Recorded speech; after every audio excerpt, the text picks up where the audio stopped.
Yeah, I guess we can begin now. I wish we'll start with the introduction. And Bhavya, just please give a heads up when we are ready to go.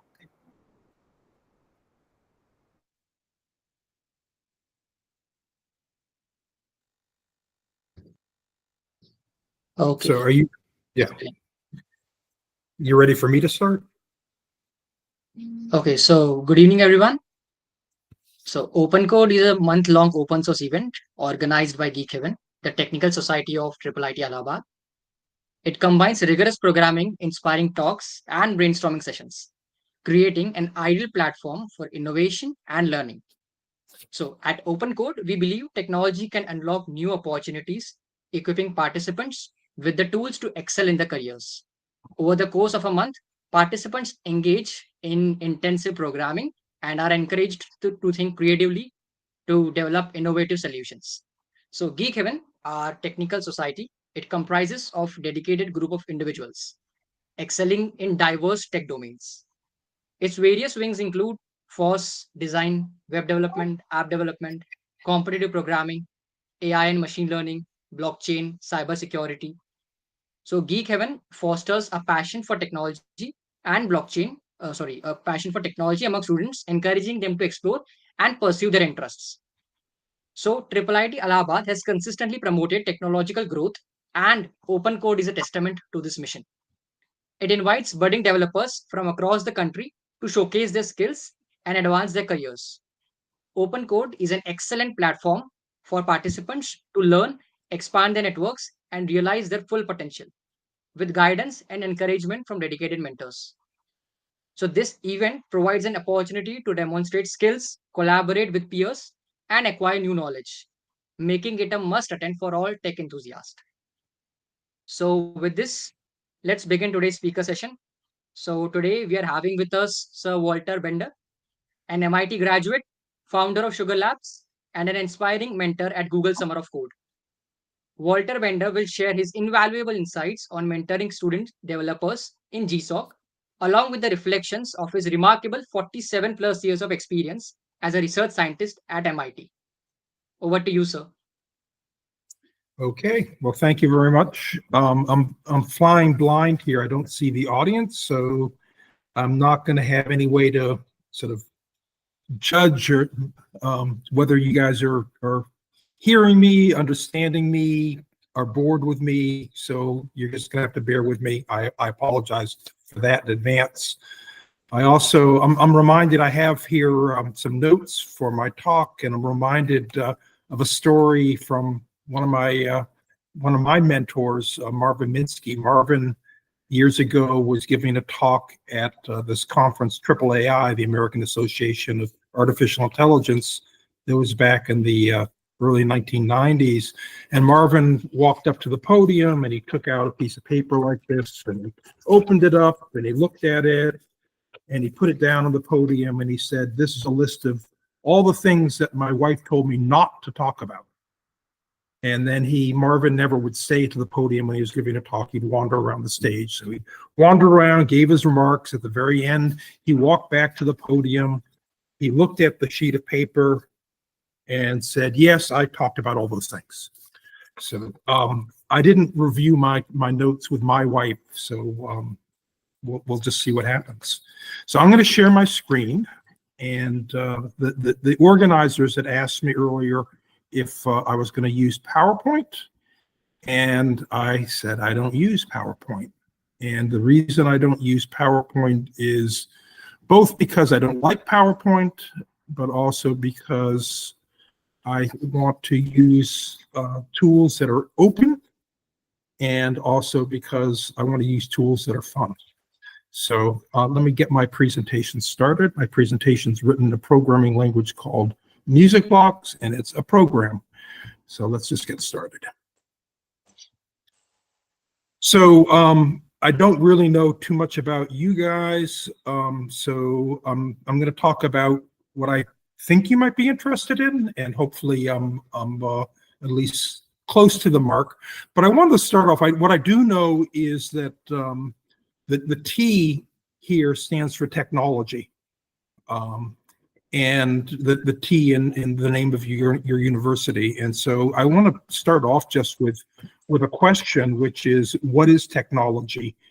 And normally I might solicit answers from the audience or from my audience, but that's not really possible with this format. So I'll just give you my favorite answer to that question, which is from Alan Kay. Alan ran Xerox Labs, and Alan defined technology as anything invented after you were born. And I think it's really important, because to you, a lot of the things that I consider technology are just stuff, because you've lived with it your whole lives. And I had to sort of struggle through it, and for you, it's just a natural part of how you think about the world. I have this picture that I took in a little village outside of Mumbai about close to 20 years ago. The picture shows some children around a piece of technology that I helped develop called the One Laptop Per Child computer. And one of the features of the laptop was that it had a touch screen, and the child on the left was using the paint program on the touch screen. And he had never seen a computer before, and he was looking to see why there wasn't, he was curious, why isn't there any ink or paint on my finger? I was just painting and making colors, but the paint didn't come off of my finger. So I think when I was working on One Laptop Per Child, I had to modify Alan's definition a little bit. Technology was not just a matter of when you were born, but it was also a matter of access. It was a matter of when were you exposed to things. So even though something might have been invented long before you were born, if you'd never been exposed to it, it still might be technology. Now, I also want to talk a little bit about, because I know that the name of this venue is it includes open, and I want to talk a little bit about open source, talk a little bit about maybe a more expanded term, FLOSS. FLOSS is free/Libre open source software. And open source software was an idea that began actually in Boston, where I'm from. It was an idea of Richard Stallman's at MIT, and it's an idea that was actually really quite mature right from its very beginning, but it's been morphed in lots of different ways. And I like to talk about it from the point of view of sort of East Coast, West Coast in the United States, West Coast being Silicon Valley. And then I want to talk about it from the point of view of Sugar Labs, my software foundation. So when there's a term that is maybe the most common or popular term that gets used quite a bit, called open source. But if you parse those words, open source really means that you can see the source code. The source code is open to scrutiny. And it's certainly a step up from proprietary software. If I can see it, then I can learn something from it. And that's certainly, and since I'm really interested in learning, I'm thrilled that a lot of code these days is open. But software Libre, free software, means something a little bit different. And I think the distinction is quite important. The West Coast in the United States, they like to talk about open source. On the East Coast, we talk about software Libre. We talk about free software. And the free in free software doesn't mean free in terms of price. It means free in terms of freedom. And the freedom is defined in the license for that software, which says not only can you look at it, not only is it open, but you have a license to do something with that software. Because a lot of open source software, you're allowed to look at it, but you're not actually allowed to change it. You're not allowed to share it. You're not allowed to do things with it. When you get into software Libre, free software licenses, they guarantee you the ability to actually do something with that software. Not just look at it, but change it, share it, make it better, make it yours. Take some ownership, take some responsibility. And I think that distinction is quite important. It's subtle, but it's really, really important. to have the freedom to use the software, to change the software, to really to improve the software, to make it. And that's why I'm much more of a. I mean, I live in the East Coast of the United States, but I'm more of an East Coast advocate when it comes to open source. But what I'm going to do with the rest of my talk today is take you into yet another definition of free open source software, and that is the Sugar Labs definition. And with Sugar Labs, what we've tried to do is take it a step further than just giving you a license. We're also trying to give you the scaffolding, the tooling to allow you to exercise that license.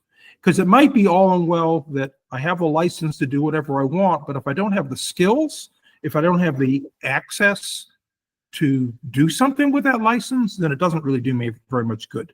So Sugar Labs is really all about exercising freedom, not just having the license, but actually putting it to use.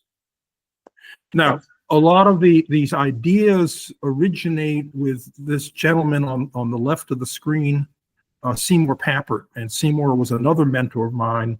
Seymour was actually a student of Piaget, and Seymour invented sort of this concept called constructionism that was based on Piaget's constructivism. And constructionism in a nutshell is you learn through doing. So if you want more learning, you want more doing. So a lot of Seymour's work was, how do we make sure that we're providing students, learners, with an environment that encourages them to do, to make, to create, to express. And so Seymour saw the computer as a wonderful tool for doing, a really versatile tool for doing, for expressing. And so he pioneered the use of computers in school as a thing to think with, a tool for learning. Seymour had many colleagues, many students. One of his students, David Cavallo, did a project in Brazil that I had the pleasure of participating in. He went around to schools all across Brazil and did workshops there, engaging the students in constructionist thinking. And one of the keys of learning, one of the keys of engaging a student in learning is to have them be working on something they actually care about. Because it's really hard to be engaged if you don't care about the topic. And so David would gather the students in these schools together at the beginning of a week-long session and have them, talk through what it is that they actually wanted to work on. At the time this photograph was taken, there was a very popular arcade game in Brazil called Dance Dance Revolution. I don't remember the Portuguese name for it, but and so the kids decided they wanted to build their own Dance Dance Revolution machine. And so that's what they worked on for the week that when I was down in Brazil with David on the project. And it was just fabulous. And again, having the access to the code, it's open, they have a license to do things, but then what David was providing them was both the scaffolding to allow them to build things. In this case, it was a programming language called Logo that was very sensor rich, but also engaging them in an activity to construct something around their passion. And I think that that's, again, a key to really making open source realize its actual potential and letting learners realize their actual potential.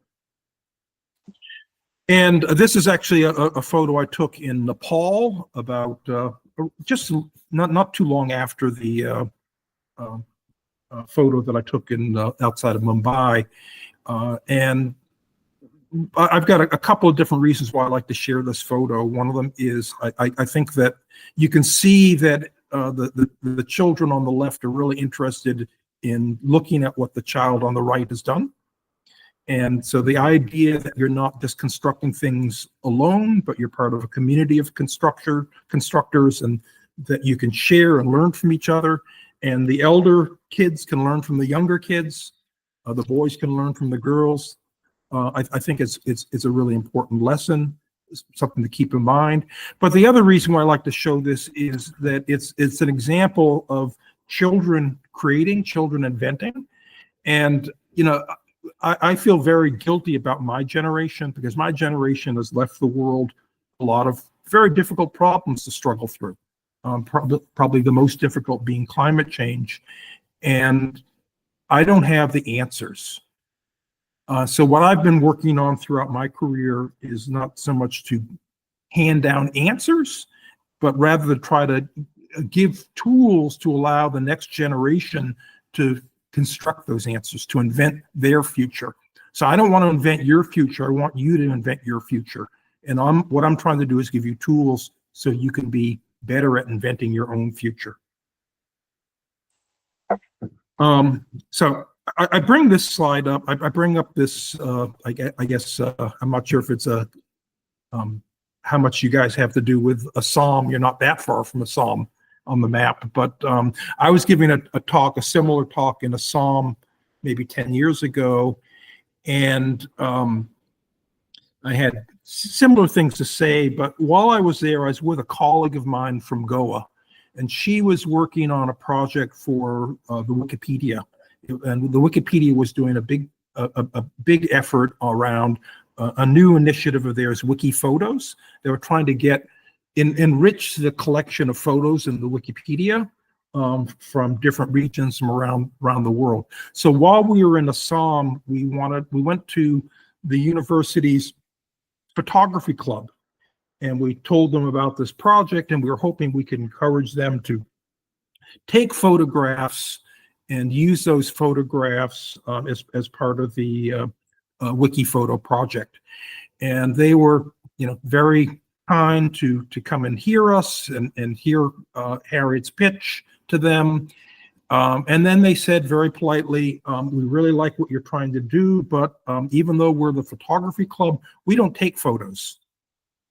And I couldn't believe what I was hearing. The photography club doesn't take photos because they're all so busy with their studies. They're all so busy with their exams and their problem sets and their homework. They don't have time to take photos. So they meet because they're passionate about photography, but they don't actually have time to practice photography. And to me, that was really both disheartening from the point of view of the project, but it was also disheartening from the point of view of the learning. And I was reminded back in 1965, another photographer, Edwin Land. Edwin Land was the founder of a company called Polaroid, and he was given the commencement address at MIT, and he said to the MIT graduate students who were graduating, he said, my company Polaroid, we hire a lot of MIT graduates, and I take them and I've got my research labs, and they come in, and when I bring these MIT graduates into my laboratory, it's really frustrating. And it's not because they aren't smart, but they don't know how to do anything. They've all spent their entire time studying books, taking their exams, but they've never put any of that learning to practice. And so he endowed a program at MIT called UROP, Undergraduate Research Opportunity Program. And what it did was it said to the MIT students, you're going to spend some of your time not just reading and writing and taking exams. You're going to spend some of your time in the laboratory doing real research. And so the president of MIT at the time was Jerome Wiesner. And Jerry was also actually one of the people who helped found IIT Kanpur. So he was very involved in the Indian university system as well at the time. But anyway, Jerry jumped on Edwin Land's idea, and Europe is probably, I think, the most important thing about MIT undergraduate education these days is that the students get hands-on experience in the laboratory, taking their book knowledge and making it be real knowledge of practice. One more piece of history. This slide was taken in the 1960s. You can tell in the United States, you can tell from the fashion. That dress would only come from the 1960s. And the woman on the left, Cynthia Solomon, was a colleague of Seymour Papard's. She's one of the co-inventors of the Logo programming language. And she was the first one, to my knowledge, to ever teach computing in an elementary school in the world. And this is her in a classroom talking with some of the teachers. And Cynthia's idea was really quite simple, but I think really quite powerful. And her idea was, it's all fine and well to learn through doing, but a lot of the learning comes not from just the doing, but from the debugging.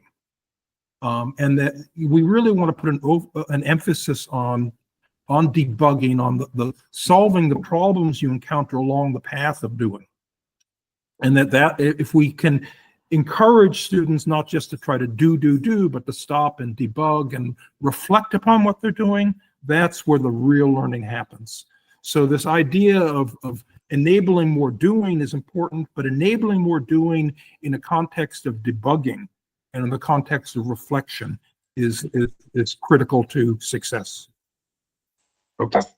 I'm going to switch gears here a little bit. I want to talk a little bit about One Laptop Per Child, which was a project that I launched with Nicholas Negroponte back in the early 2000s.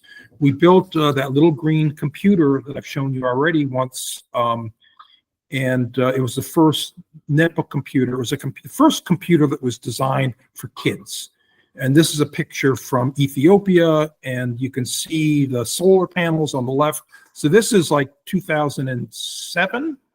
So in 2007, we were building computers for kids that ran on, you could run with a little solar panel. We called it the green machine or the children's machine or the EXO. And actually, one of the cool things about this computer is that most of these machines that we were distributing back in almost 20 years ago are still working. So we built a machine that was robust in light of the environment it was going to be used in. And the idea behind One Laptop Per Child was that, again, back to this second definition of technology, the access definition. If you never have access to it, it doesn't really exist. It doesn't really matter. So we wanted to make computers cheap. We wanted to make computers inexpensive so that more children could have access to computers.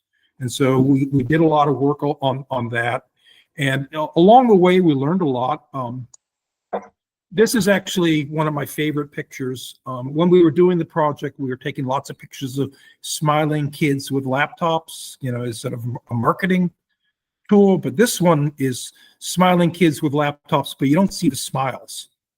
But what you do see are stickers. See the little stickers that the kids put on their laptops? And the reason why that's significant is that when we built the laptop, we hired a very high-profile industrial designer, and Nicholas and Eve were really proud of their design, and they were so proud of their design that they wanted it to sort of remain pure.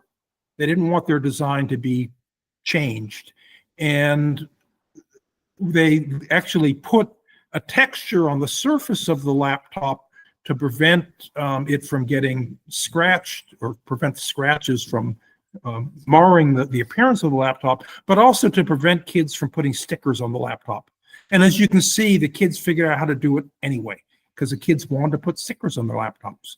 And they figured out how to do an end run around Eve and Nicholas to put stickers on their laptop. And I think that it's brilliant. It exhibits the ownership that the children took of the project. They said, you know what? This is my laptop now. I own it. I'm going to make it mine. I'm going to make the appearance be personal to me. So I'm going to circumvent the wishes of the inventor, of the designer, and take my own ownership of the project.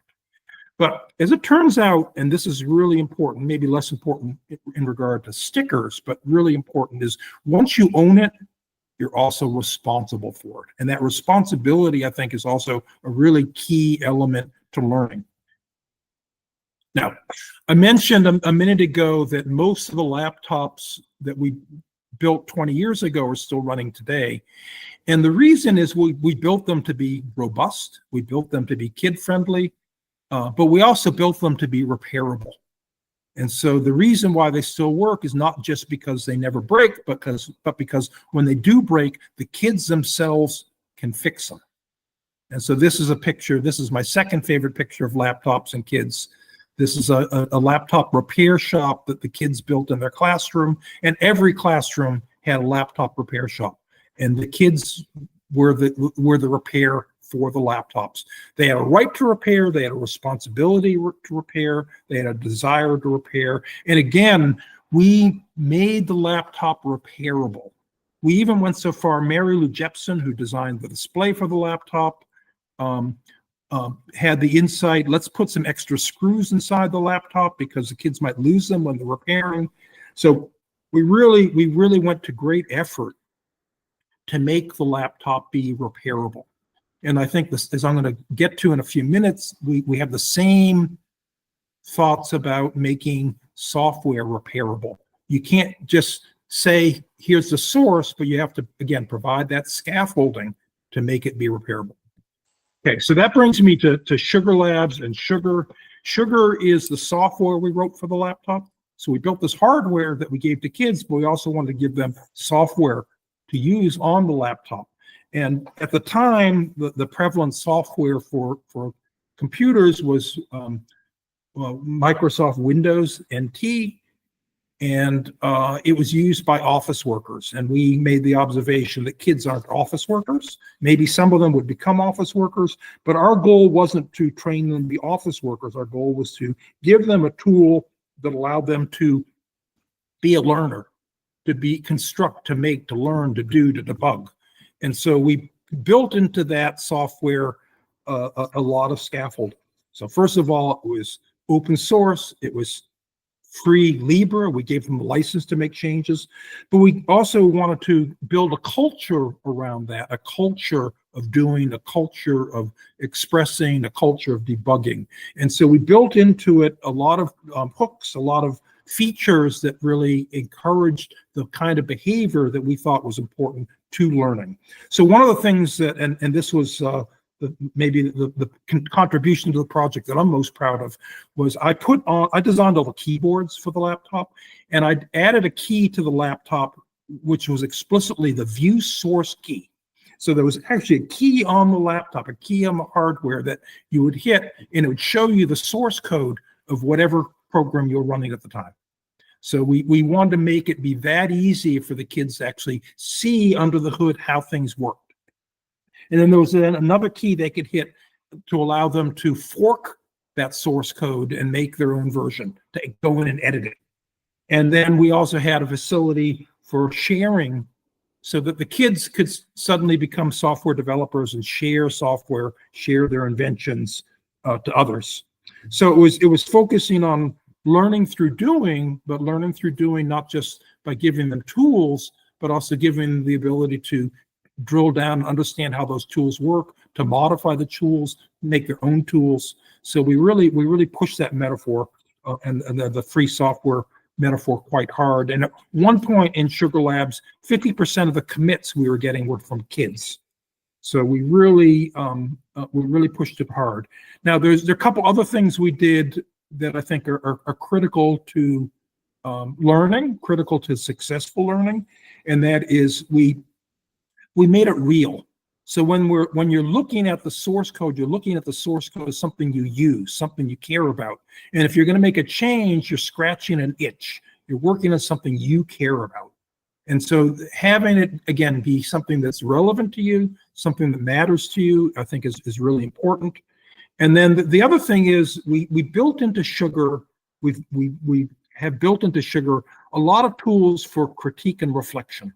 So for example, when you use a Sugar activity, a Sugar app, every time you use it, it prompts you for making the equivalent of in the world of source code, it would be a commit message.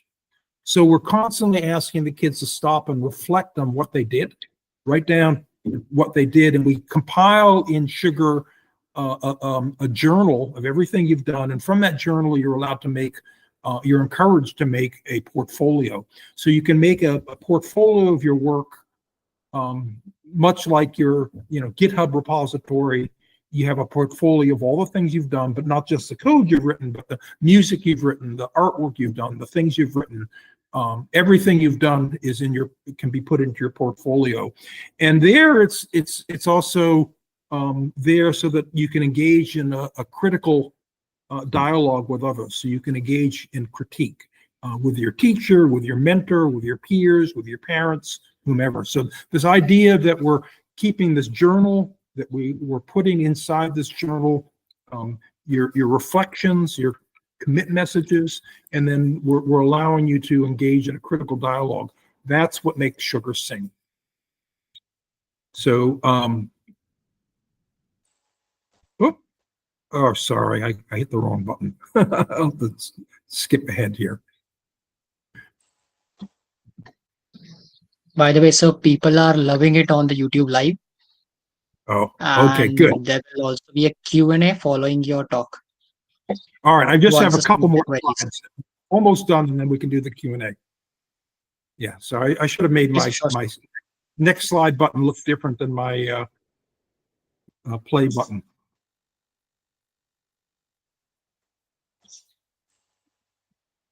I also should make it so that I can jump ahead in my slideshow, but I was lazy and I didn't write much of a program here.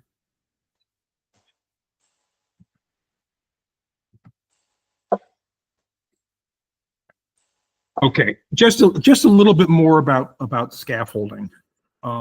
So this is a picture of a kitchen. And in a kitchen, what you do is you have shelves in your kitchen typically, and you put the things you use every day. In my kitchen, it's the coffee maker. I always have my coffee on the low shelf, and the things you don't use very often. So, for example, we're entering the Christmas season in the United States, and so maybe there's some Christmas cake that I make that it uses a pan that I only use at Christmas. That wouldn't be on my low shelf. That would be something I'd reach for. I'd put up on my high shelf. And so one of the things we try to do around software and learning is have this distinction between the everyday things and the things you have to reach for. So we organize around that concept, much the way you organize a kitchen: low shelf, high shelf. And so thinking about that is really important. Another thing we do is we make a safe place to make mistakes. So when I was learning to drive a car, cars were big and heavy and made of steel.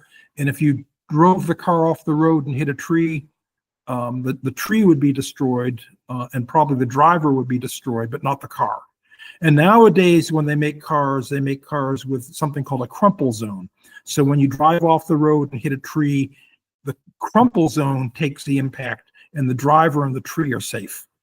And so this idea that we can design to make a safe experience, a safe space, is a really critical design principle. They use it in the automotive industry, but we use it in the software industry as well. When the student is changing their code, they're changing it in a fork, in a branch, so that they can make a mistake and not penalize themselves. So we really want to make it be risk-free, so that people take risks. So they actually try things, they stretch, they try new ideas. They don't just sit back and watch, but they really stretch themselves. And so I think this is a really important concept in software. One more thing, which is, we talk a lot about learners, but they're also mentors and teachers. And mentors and teachers can also learn. And it's really important that they know that they acknowledge that. And this is one of my favorite examples from, I was going to Paraguay for a workshop with teachers, and I had just written a program, an app for an abacus, and I was really excited. And I showed the teachers my abacus app, and it was a pretty versatile app. It lets you use a traditional Chinese abacus, or the kind of abacus that was invented by the Romans, or a Mayan abacus. A Mayan abacus was base 20 instead of base 10. Lots of different configurations of an abacus. And I was really excited about it. And it also allowed the students to design their own abacus if they want. They want to make a binary abacus or a base 16 abacus or whatever they want, or an octal abacus. They could do it with the tool. But I went there and I showed the teachers and I was all excited, and they just weren't interested. And so I asked, well, why aren't you interested? And they said, oh, well, we really like the abacus, but we're working on fractions now. We've moved on. We're not working on addition and subtraction right now. We're working on fractions with the students. So even though we like the abacus, we're not going to use it because it doesn't. So I engaged them in a discussion and said, well, what if we had an abacus that could add and subtract fractions? And they thought about it and they invented this abacus. And this abacus allows you to add and subtract fractions along with whole numbers. And so I think, and so we coded it up, and now they have an abacus that can add and subtract fractions as well. So, you know, they're ideas that come from the students, from the learners, or ideas that come from the teachers and the mentors. They all can learn. We don't give teachers opportunity to learn very often, but I think it's an important attribute of the ecosystem that we want to espouse. Just one more. This is my mentor, Marvin Minsky, who I mentioned at the very beginning of my talk. He's sitting on his lap is something called the music block box. He was with Ed Fredkin, invented the digital synthesizer. That's the original digital synthesizer, or actually the commercial version of the original digital synthesizer that they invented. When they sold that, they sold it with an instruction manual, but they also sold it with the book of music theory, because they wanted it to be something, again, that people used for learning, not just for doing. And so, and Marvin inspired me to, with my colleague Devin Alabari, to invent a programming language, sort of an extension of the Logo programming language called Music Blocks. And that's the programming language that I'm showing you here, that I'm using for my presentation. There's only a little bit of music in this. Every time I play a slide, I'm playing a little bit of music, but you can use music blocks for a lot of different things. I'm going to leave that for another time. Devin might be part of this this speaker forum, and he can talk about music blocks and all the fun, cool stuff that we're doing with it. I know that Google Summer of Code is something of interest. Sugar Labs participates in Google Summer of Code, and we hope to get accepted in Google Summer of Code again this year. I'm a mentor, Devin's a mentor. We spend a lot of time with the students.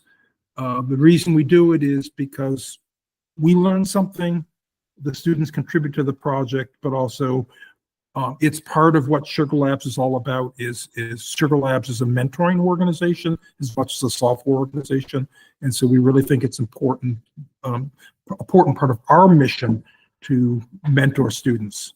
And actually, this summer we also participated in a program that's was started here in India, Code for GovTech. They have a program that they're developing that's starting to grow, that's similar to Google Summer of Code, and it was a lot of fun to work with that team as well. So I hope that we'll be able to do that again this coming summer in 2025. And with that, I will stop. I think I'm just about to time, but hopefully there's time for a few questions. Thank you very much. Oh, man. Yes, thank you so much, sir. Sure. Let me see if I can. Thank you so much. That was really, really informative. Now, people really enjoyed your talk on YouTube Live, and they have just bombarded with a bunch of doubts.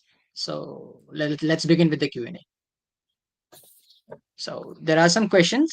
So I'll just list a few of them. The first one being, what are some prerequisites that are required, like for any tech stack, to be contributing to GSoC?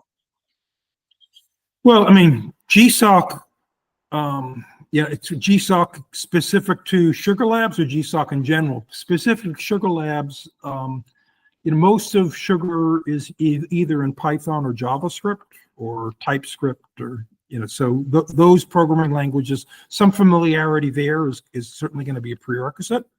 But the most important thing is to learn a little bit about us, learn a little bit about the projects, so that when you're writing a proposal, you're actually writing something that's going to resonate with our needs as well.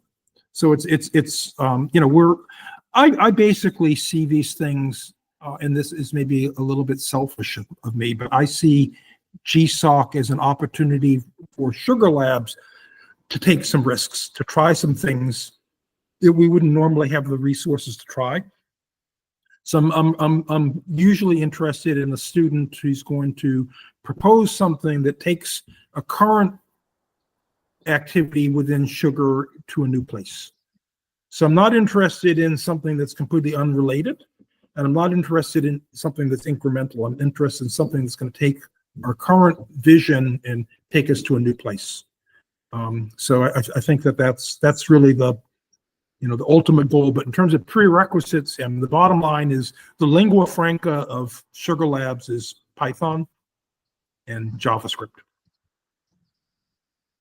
Okay, got it. Good. Means according to you, understanding of the organization should come beforehand, understanding of the tech required for it. Yeah. Okay, so moving on to the next question. How can open source projects maintain long-term sustainability without any traditional funding models? Yeah, well, it's hard, and most of the people at Sugar Labs are actually, until this year, we've never had any employees at all. It's all been volunteers, and we go around and try to raise funds to through organizations like Google for Google Summer of Code, so the mentors can get some stipends. But we've largely been a volunteer organization, and I think that that's not necessarily ideal, because sometimes you really need to have somebody who's full-time thinking about the problem, especially when it comes to not even less so the coding and more so the outreach. And I think that one of the things, quite frankly, Sugar Labs hasn't done as good a job as it needs to do.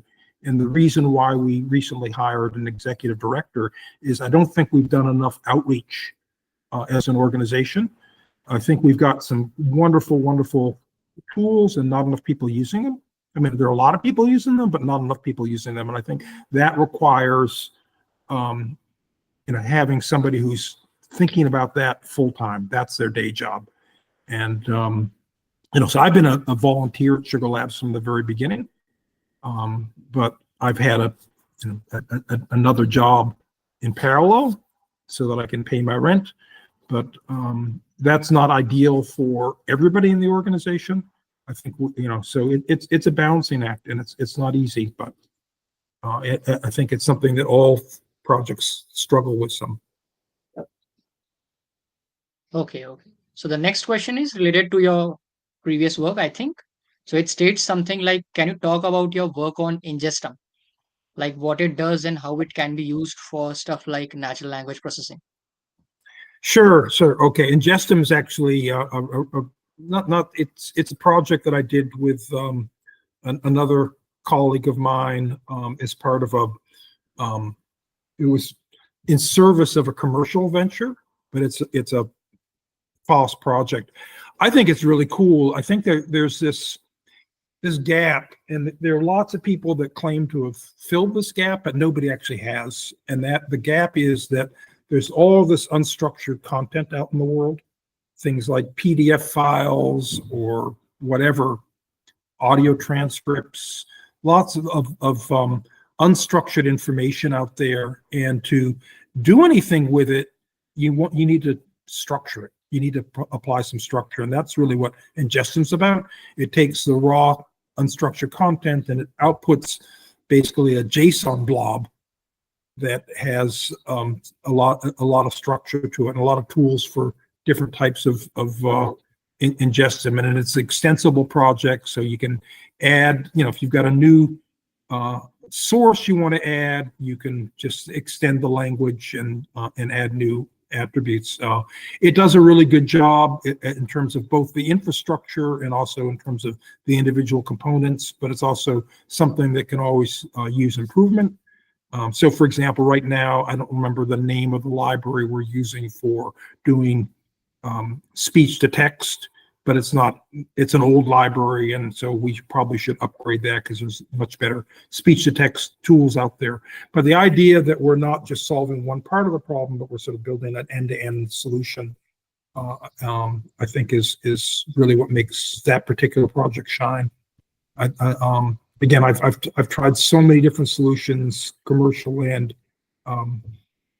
FOSS solutions, and none of them really actually solve the real problem. They all solve part of the problem. Actually, most recently, Microsoft just this week released as free software a tool to convert documents to Markdown, and I ran it. And it runs really fast, it runs really well, but it actually has no understanding of the document.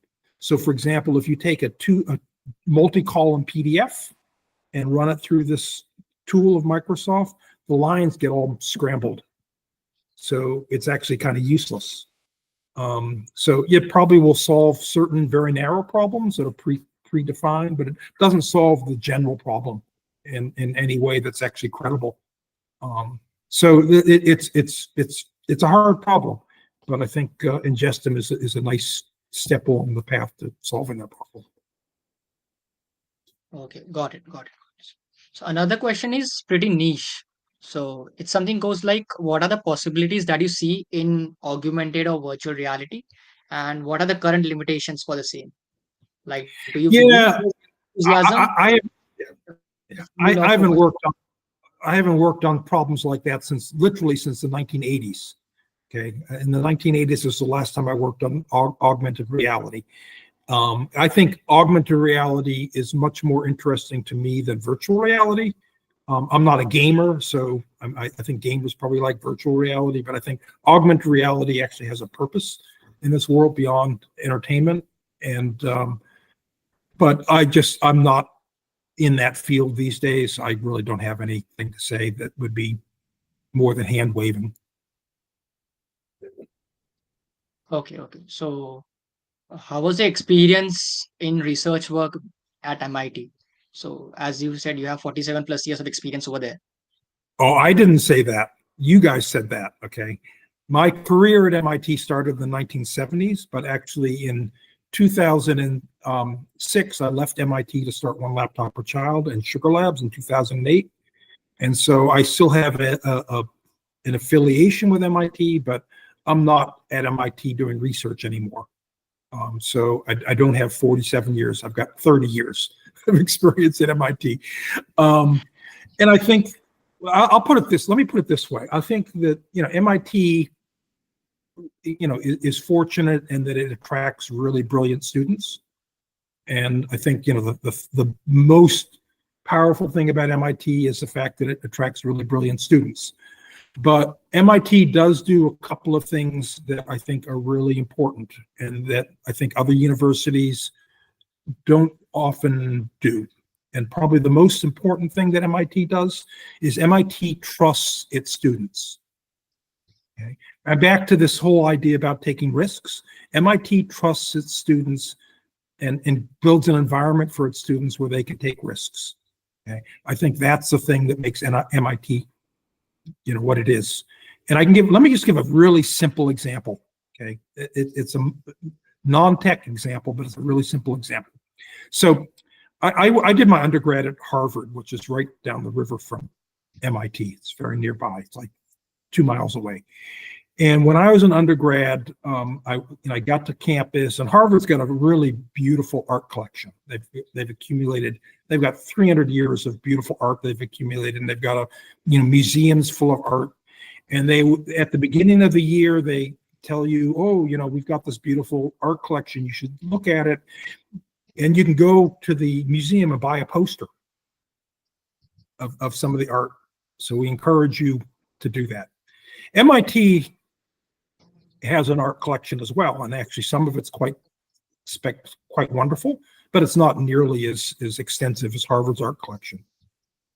But MIT, what they do at the beginning of every year is they put an exhibit up of from their art collection, from their print collection, and they invite all the undergrads to come and see the exhibit of all the collection. And when you enter the exhibit, they give you a little index card, and they ask you to write down your 3 favorite things. And then at the end of the exhibit, they have a lottery, and they disperse the entire collection to the students for the semester, for the year. So rather than keeping their art collection in the museum or in a storage, they keep their art collection in the students' rooms. And that's an example of trust that I think is just extraordinary. And that's MIT. They trust their students. Any more questions? That was really insightful. Yes, that was really insightful. So we got one last question. Okay. It states, what was your core motivation behind starting Sugar Labs? So I'll tell you the long version, okay, which is that we were doing one laptop per child, and we had invented sugar for the purpose of kids and learning. And then what happened was that what we sort of invented this class of computer, the netbook computer, and other people were starting to make netbook computers, so we didn't have sort of an exclusive on the marketplace, which to me was fine, because my goal in doing this was not to be the one that gave everybody a computer. My goal in doing this was to sort of tell the world, give kids computers. There was no way that was going to be met just by one laptop per child. It had to be a global effort. And so that effort was going forward. That was great. On the other hand, and my colleague, Nicholas Negroponte, thought, well, one of the ways we need to be competitive is to be more conventional with our approach to software. So he decided that he wanted to put Microsoft Windows on the laptop instead of Sugar. And so I said, fine, I don't know anything about Windows. I'm not interested in Windows. You go do that. I'm going to leave one laptop per child and start Sugar Labs to keep the ideas of Sugar alive and well, and make Sugar run on any computer, not just on one laptop per child. And so that's what we've been doing. So Sugar will run on any computer. Sugar will run in a web browser. We're still pursuant of that goal. If you've got an old computer, it's a great opportunity to run Sugar, because Sugar doesn't need a lot of resource. And in fact, Microsoft Windows never actually successfully ran on the laptop because it was too heavy to run on the laptop. So it would run poorly, and as soon as you turned on any of the security measures, it would grind to halt and freeze up the machine. So it was just not a suitable solution. So lightweight Linux, which is what Sugar is the right way to go for old hardware, and also for learning, for all the reasons I mentioned earlier. So that was why we started Sugar Labs. So. Okay, so that was really inspiring. Yeah. Okay. Well, I'm glad I had an opportunity to speak with you guys today, and thank you for that. I do encourage you can entice my colleague Devin Labari into talking with you as well. He's got quite outspoken about mentorship, but he's also one of the co-inventors of Music Blocks, and he's a guitar teacher as well. And I think you'll really have a lot of fun with him. Okay, so sure. Thank you. We'll take a note of that. Okay. So let's take a moment to express our heartfelt gratitude to Mr. Walter Bender for sharing his invaluable insights with us today. Your words have truly inspired and enlightened us, and we're incredibly grateful for your time and effort in joining us for OpenCode. Thank you for your wisdom, generosity, and your passion to bring your work over here. It's been absolute privilege to have you here, and we hope to carry forward the ideas you've shared. Once All again, right. thank Well, you so much for being a part of OpenCode, and we look Okay. forward to learning from you again in future. All right. Take care, everyone. Yeah. Thank you so much, sir. Bye-bye.